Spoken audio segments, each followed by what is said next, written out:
What's going on, my broskies? My name is Toadski, back again, here to bring you guys yet another One Piece Treasure Cruise video.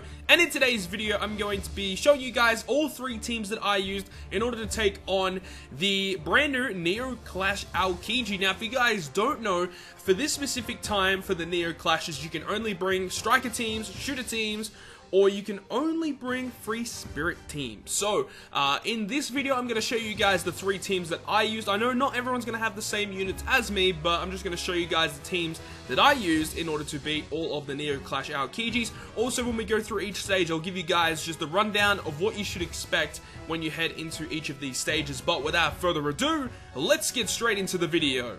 So the first dungeon that we're going to be talking about is going to be the Shooter Dungeon. Now, just a little bit of rundown with this team. Obviously, you can see it is a Stronghold Ace team. Now, after a couple of runs, I realized that Kizaru does not actually help out at all. So what I did was, I swapped the positions of Kizaru and Frankie on this team, and then changed out Kizaru for the Strength Rare Recruit Kuma, and that way that when you use Frankie's special and you have the Heracles Orbs, you can have two Strength units with two Strength Orbs on your crew, and it ends up being a lot better. Also, you can use Kuma's special on stage 4, and you'll completely wipe it out. So, running Kuma instead of Kizaru and swapping the positions of the Kuma and Frankie is the best situation for this team specifically. But a couple of things you need to know. So, this specific dungeon, when you reach the final stage, what will happen is that AOKIJI will go ahead and preemptively special bind all your characters for 3 turns. So for 3 turns, they cannot use their special abilities. So this dungeon just naturally is going to take a little bit longer than normal to clear. Also, on top of that, when you are able to use your specials, he's got a special limiter thing where you can only activate 2 special abilities per turn. So you do have to really think about what specials you want to use. Now, in my certain circumstances, what I found was the best is to use Heracles and then Ace on the first turn back after your specials are ready to go. So you go ahead, use Heracles and Ace so you can lock those orbs, and then you just attack normally, and then the turn afterwards you can use your Zephyr and your Stronghold Frankie, and you'll have your pretty much full board of orbs except for your Captain Ace, and you'll have the 1.75 type boost, and then you can be able to take him down. If you aren't able to kill him off, it's fine, because after the special bind expires, he will still have like an extra turn and he won't attack you, so you can still go ahead and just use like your Ace special, your other Ace special that's just waiting there, and that can be used to just easily clear out the final stage of the dungeon. But if you don't have Ace, what are some other good options that you can run for this team? So, other good options for the captain would probably be, you know, like Zephyr, of course, or Van Augur. If you have Van Augur, he would be an amazing unit to have as well. You could potentially run Raid Kizaru as the captain if you really wanted to. Those are all just a ton of really, really good choices. Obviously, Ace is probably the most optimal. Actually, probably the most optimal is Legend Kizaru. He would help out significantly because he guarantees you a full board of orbs just with his special ability, and you know, he's just an insane character, really. And the fact that you can go ahead and use his captain ability to reduce your cooldowns of your special abilities is really strong as well, making it a little bit faster, meaning you don't have to stall as much to make sure that your specials are ready and stuff like that.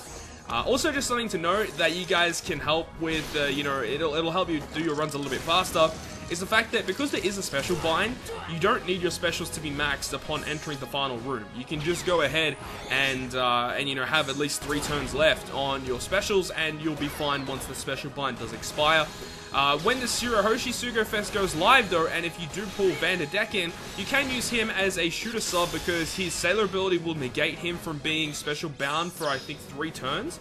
And then you can use his special to unbind all of your shooter character specials by 2 turns, I believe. So, he's actually pretty useful, makes those runs a little bit quicker. I don't really know if he's going to be the most optimal to run on an Ace team. If you have Legend Kizaru, then he's going to be pretty optimal for that. But I can't see him being too useful on an Ace team personally. But anyways, that is just my run through of the dungeon using my Stronghold Ace team. Hopefully you guys did enjoy that one. And now let's move on to the next stage, which is going to be the Free Spirit stage.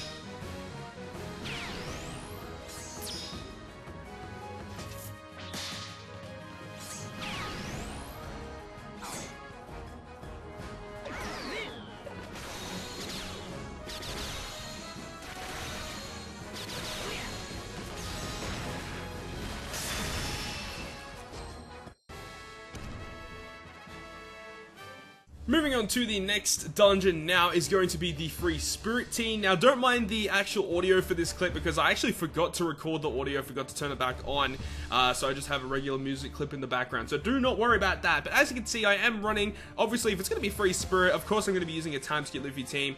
And I know a lot of people aren't happy about that, but there are definitely options for you guys that don't have time skip Luffy.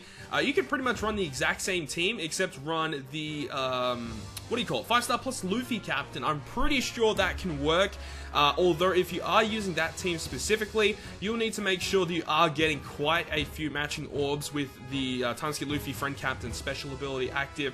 And also Garp is like probably the most recommended character on this team. If I could recommend any of these characters, he would definitely be amazing to have, because what will happen is that AOKIJI, when you defeat him, he revives with like 53,000 health and he has high defense, and Garp's special ability will do lots of damage to the enemy and it goes through defensive barriers and buffs. So you can go ahead and just use Garp's special and it will instantly kill AOKIJI upon reviving. Other options for that case would definitely be Sugar, Rare Recruit Sugar. She can go ahead and use her special because he only recovers with 53,000, so he is under 20% health. So Sugar's special will also end up killing AOKIJI as well. The reason why I chose Garp is because number one, he is rate boosted on the current banner in the tavern, so it means that he has 5 turns less cooldown. If you didn't have that, I would definitely be using Sugar. And with this team specifically, it's actually not too bad because all you need is a matching orb on Garp and then strong on Frankie special to give himself the orb, and then you can just instantly kill AOKIJI with all the specials active. It is absolutely insane. So yeah, this team actually is really, really good, but you know, actually, now that I think about it, I'm pretty sure that you can use Legend Law, the Psy one. His special ability at stage 2 will also instantly kill AOKIJI upon revival because Law's special also goes through barriers and will deal above 53,000 damage, I do believe. So that is also another thing that you can do. You can use a friend 6-star Legend Law, the yellow one. That is also a pretty good choice for people that don't have the luxury of time skip Luffy, of course. So those are all really, really good choices, of course. And obviously, time skip Brook, you can just go ahead and use the int free ace that we got given, the int anniversary ace. He works just as fine as time skip Brook, as long as you do have, you know, him max level and at least a couple sockets on him. That would also be really, really helpful. Hopefully, you guys did enjoy this one, and I'll see you guys on the last stage against the Striker Dungeon.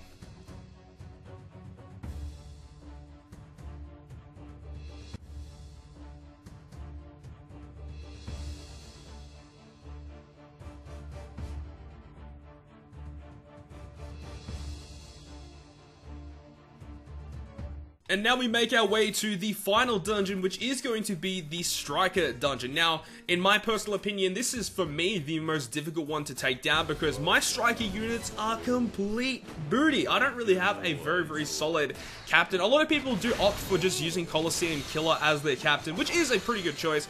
I do like the young Whitebeard captain, though. He's pretty cool, but anyways, let's talk about this dungeon. Now, specifically what will happen here is once you reach the boss stage against AOKIJI, what will happen is he will chain your captain, not your friend captain, just your captain for 5 turns. So having level 3 anti-bind is strongly recommended. Unfortunately, on this team, I do not have level 3 anti-bind, so I am in a little bit of a pickle where I only have level 2.